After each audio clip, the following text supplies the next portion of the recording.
वक्रतुंड महाकाय सूर्यकोटि समप्रभा निर्विघ्नं कुरु मे देव शुभ कार्येषु सर्वदा। देश विदेश में मेरे सभी भाई बहनों को मेरा प्यार भरा नमस्कार। मैं हूं मोहित कमल श्रीमाली और आप सभी के लिए आज एक विशेष कार्यक्रम लेकर के आया हूं। हम बात कर रहे हैं गणेश चतुर्थी की। गणाध्यक्षाय विघ्नराजाय विनायकाय द्विमुखाय ब्रह्मध्याय प्रथमाय विघ्नेश्वराय। किसी भी नाम से पुकारो, गणपति बप्पा को आपके जीवन में यह निश्चित है कि किसी भी विघ्न को विनाश कर ही देंगे। अति सौम्य और प्रथम पूजनीय विघ्नहर्ता गणेश जी महाराज का महापर्व यानी कि गणेश चतुर्थी बस आने ही वाली है और आप सभी के सामने कुछ विशेष बातें लेकर के आ रहा हूं। आपको किन बातों का विशेष रूप से ख्याल रखने की जरूरत है?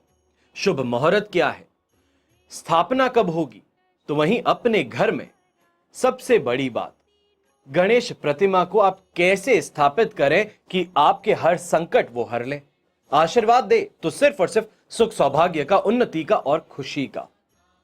बिना देरी के सबसे पहले आपको बताने वाला हूं मुहूर्त। यहां पे कोई कंफ्यूजन ना हो।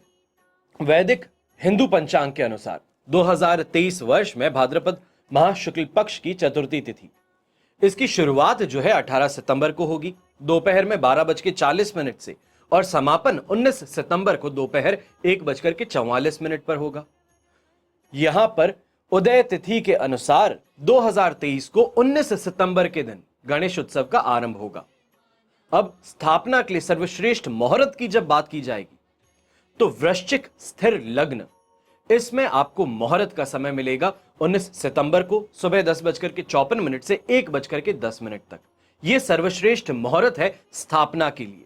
तो वहीं 28 सितंबर को अनंत चतुर्दशी के दिन आप गणेश जी की प्रतिमा जो है उसे विसर्जित करेंगे। यहां गणेश जी की ऐसी मूर्ति आपको लानी चाहिए घर में जो आपकी शुभता बढ़ाए। मूर्ति खरीदते समय सबसे पहले उनकी मुद्रा पर आपको ध्यान देने की जरूरत है। अगर वास्तुशास्त्र की बात माने तो यहां पे कहा जाता है कि ललितासन यानी कि बैठी हुई मुद्रा में गणेश जी की मूर्ति सबसे अच्छी होती है। इस मूर्ति को घर लाने से सुख समृद्धि और शांति आती है। और वहीं अगर गणपति जी की लेटे हुए अवस्था में मूर्ति है तो इसे भी बहुत शुभ माना जाता है। फिर बात आती है सूंड की, किस दिशा में हो। अगर बाईं तरफ सूंड है, झुकी हुई है, तो ऐसी मूर्ति स्थापित करने से सुख समृद्धि के साथ सफलता भी मिलेगी। वहीं अगर दाईं तरफ झुकी हुई सूंड है तो इसमें यहां ध्यान रखने की जरूरत है कि इनको प्रसन्न करना बहुत मुश्किल होता है। छोटी छोटी आपकी जो गलतियां हैं वो उससे नाराज हो जाते हैं। खास तौर पे मंदिरों में आप ऐसी प्रतिमा पाते हैं।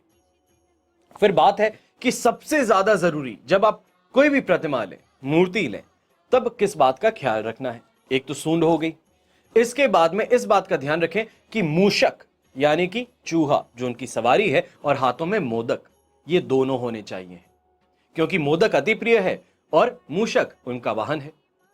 फिर बात आती है रंग की। आज के जमाने में अगर हम देखते हैं तो सिंघम के रूप में भी आपको मिल जाएंगे, बच्चों के लिए फेवरेबल जो होते हैं वो भी आपको मिल जाएंगे। पर वास्तुशास्त्र के अनुसार जब हम किसी चीज को स्ट्रिक्टली फॉलो करते हैं तो वहां पर गलतियां या फिर इस तरीके की चीजें नहीं कर सकते। आत्मविश्वास अगर जगाना चाहते हैं अपने अंदर तो लाल सिंदूर के रंग की गणेश प्रतिमा आपको जरूर लानी चाहिए। वहीं अगर सुख समृद्धि चाहते हैं, शांति चाहते हैं घर में, तो सफेद रंग की गणेश जी की मूर्ति आप जरूर घर में लाएं। अब सबसे विशेष बात है कि दिशा क्या हो। तो स्थापना करते समय सबसे ज्यादा ध्यान रखने वाली बात वो यही है कि किस दिशा में हो। इसलिए उत्तर दिशा यानी कि नॉर्थ जो है वो सबसे बेस्ट दिशा मानी जाती है। इस दिशा में माता लक्ष्मी जी और शिव जी का भी वास होता है और इसके साथ ही इनका मुंह जो है, कोशिश कीजिए कि अगर नॉर्थ के ठीक ऑपोजिट में अगर आपका गेट है तो सर्वोत्तम है। नहीं है तो ऐसी जरूरी बात नहीं है कि इनका जो मुंह है यानी कि मुख जो है वो आपके एंट्रेंस गेट को देखे। इसी के साथ में कुछ सावधानियां हैं वो और भी ज्यादा जरूरी हैं। सबसे पहले स्थापना करते समय इस बात का ध्यान रखें कि पीठ जो होती है, प्रतिमा की पीठ, वो किसी भी दरवाजे से, किसी भी कमरे से ना दिखाई दे। एक तो हो गया कि फेस जो होता है वो मेन गेट की तरफ हो और दूसरा पीठ जो है वो कहीं से भी विजिबल ना हो। इधर आप कोई पीछे अगर कुछ लगाना चाहते हैं, कोई सेटअप बनाना चाहते हैं, उस तरीके से अगर आप करते हैं तो वैसे भी इस चीज का समाधान सीधे तौर पे आपको मिल जाएगा।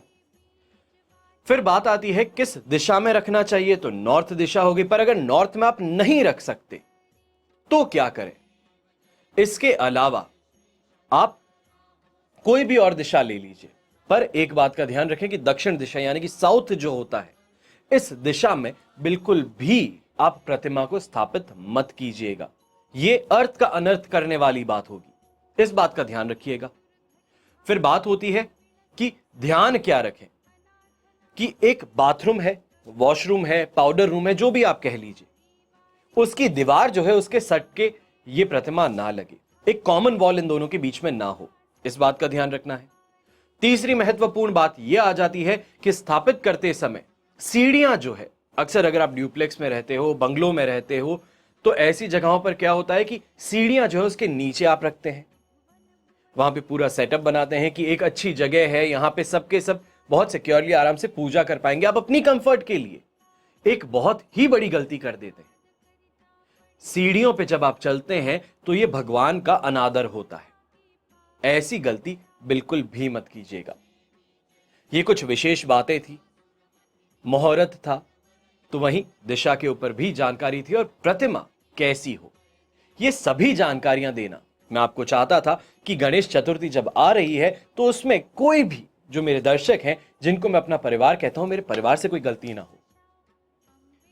कोशिश यही रही है कि जिंदगी में आपके एक उजाला ला सकूं, जो अंधकार है, चाहे अज्ञानता का कहें, गलतियों के कारण कहें, या तो फिर आसपास में जो जिंदगी चल रही है उसके अंदर संघर्ष कहें, पर इस संघर्ष से आगे बढ़कर के जब सफलता आपको पानी है तो विघ्न जो रास्ते में आते हैं तो विघ्नहर्ता वही तो हटाएंगे।